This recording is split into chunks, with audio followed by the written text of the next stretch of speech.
Hello friends, எல்லோரும் எப்படி இருக்கீங்க? இந்த மலைக்கு ஏற்ற ஒரு சிக்கன் கிரேவி காரசாரமாக எப்படி செய்யலான்னு பார்த்துடலாமா? அதுக்கு ஃபஸ்ட்டு ஒரு மசாலா ஒன்று ரெடி பண்ணிக்கலாம். 1 ஸ்பூன் மல்லி, 1 ஸ்பூன் பெருசீரகம், 1/2 ஸ்பூன் சீரகம், 1/2 ஸ்பூன் மிளகு, ஒரே ஒரு பட்டை, கொஞ்சம் கருவேப்பிலை போட்டு ட்ரை ரோஸ்ட் பண்ணி பவுட்ரு பண்ணி எடுத்துக்கோங்க. இப்போ ஒரு கைப்பிடி ஃபுல்லாக சின்ன வெங்காயம், 10 காஞ்ச மிளகாய், அதாவது வத்தல்னு எங்கள் ஊரில் சொல்லுவோம், அதையும் சேர்த்து நல்லா எண்ணெய் ஊற்றி வதக்கிக்கோங்க. இப்போது 2 குட்டி தக்காளி சேர்த்துக்கோங்க. 1 ஸ்பூன் இஞ்சி பூண்டு பேஸ்ட்டு, கொஞ்சம் மஞ்சள் தூள் போட்டு நல்லா வதக்குங்க. கொஞ்சம் உப்பு சேர்த்துக்கலாம் இந்த டைமில். இப்போ நல்லா குழஞ்சி வந்துருச்சு தக்காளி. இந்த டைமில் பெரிய பீஸாக கட் பண்ண சிக்கன் 1/2 கிலோ நான் சேர்த்துருக்கேன். இதுக்கு பெரிய பீஸாக இருந்தால் சாப்பிட நல்லா டேஸ்ட்டாக இருந்துச்சுங்க. அதனால் அப்படியே நான் கட் பண்ணி வாங்கிக்கிட்டேன். நீங்களும் அந்த மாதிரி வாங்கி செஞ்சு பாருங்கள்.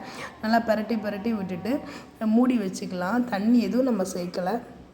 சிக்கன் கொஞ்சம் தண்ணி விடும் இல்லையா, அதிலே தான் அது வெந்து வரணும். இப்போ நம்ம ஒரு 75% சிக்கன் வெந்ததுக்கப்புறமா நம்ம ஏற்கனவே ட்ரை ரோஸ்ட் பண்ணி பவுட்ரு பண்ணி வச்சுருக்கோம் இல்லையா, அந்த மசாலா சேர்த்து பரட்டி விட்டுக்கோங்க. இப்போ உப்பு எல்லாமே செக் பண்ணிக்கோங்க. அந்த காஞ்ச மிளகாயும் நம்ம சேர்த்துருக்கிற மிளகு சீரகம் அதுதாங்க இதில் காரம். வேறு எந்த பவுடருமே நம்ம சேர்க்கலை. சிக்கன் டேஸ்ட்டு அல்டிமேட்டாக இருந்ததுங்க. தேங்க்யூ.